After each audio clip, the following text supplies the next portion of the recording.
the one, the only, Ben Good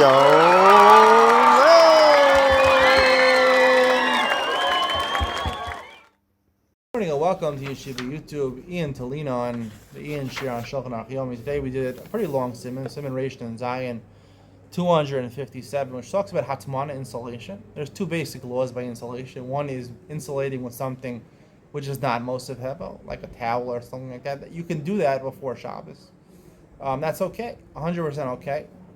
But on Shabbos is a problem. And then there's Hatmana B'davar Mosif Hevel, things which actually add heat, like sand or something like that, which adds heat constantly. To even do that on Erev Shabbos and leave it like that on Shabbos is a problem. The reasons are different. The reason you can't be matmin with a davar shemosif hevel is because it's continually adding heat, and you might come to you see that it's adding heat. You want to add a little more heat, so you'll stoke the coals, or you'll add some more sand to make it, and that's a problem of not havara, but right, you're adding heat. It's probably already fully cooked, so either you're adding to the heat, which I guess is mosif bishur, or you're adding to the bishul. It's already fully cooked, but you're doing hosafa on the bishul, which is marbe b'shiurin, which I believe is asr midrabanan on Shabbos. On Yom Tov it's mutter. On Shabbos it's asr midrabanan. And then there's a far worse problem, is the matman on Shabbos with davar she'ena mosif hevel, because there we're talking about thin foods. If you want to put a towel on a pot on Shabbos, that's a problem for a different reason, the Gemara says, because you might find that it's actually cooled down. Right? Why are you insulating something? Because you're afraid it's cold. Now it actually might have cooled down. And something that cooled down, like say your cholent is cold or your water is cold, right? You want water for your tea if you're a coffee. You want hot water. Even lukewarm water is not good for a coffee or tea. You want it to be hot.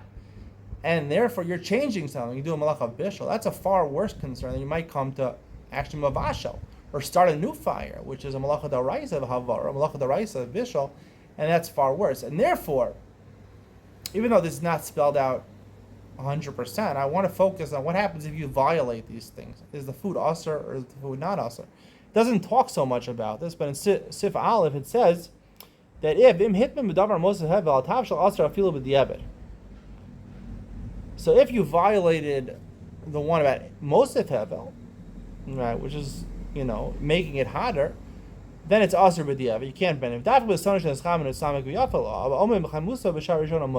only if you add something. It makes it taste a little better. It cooks it a little better. So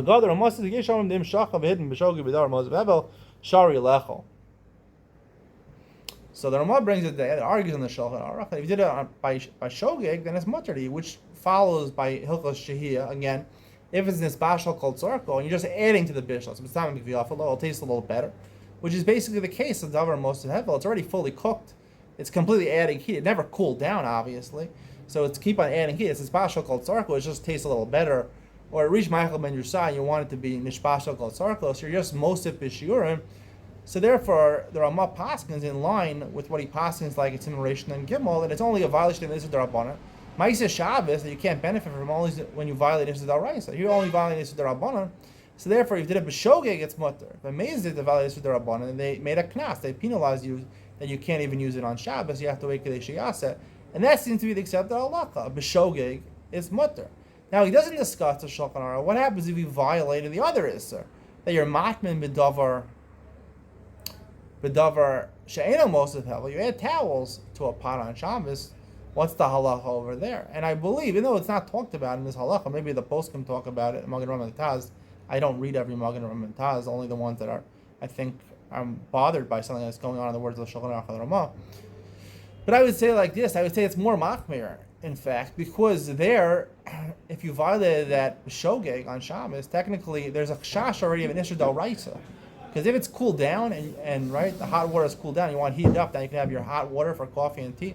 That's a malacha d'oraisa of bishul. If it's sonain and now you make it cham, hot, or the cholent, cold cholent, no one's going to eat. Hot cholent, you want to eat your hot cholent. It's almost inedible when it's cold. So you're really doing a change. You're doing a shinoi. Malachas machshavas, asra Torah. So I believe in that case, we should be machmir in that case. And even if you did a b'shogeg on Shabbos, you should not be allowed to eat. If you did hatmana, you should not be allowed to eat the food. That's what I believe the correct halacha should be, because there's a chash of a malacha d'oraisa, which is Ma'aseh Shabbos. Ma'aseh Shabbos d'oraisa. Even b'shogeg we pass Ma'aseh Shabbos, you're not allowed to eat it. on Shabbos, and you have to wait Kedei Shiaseh after Shabbos. Hope you enjoyed today's share, and see you in the next one.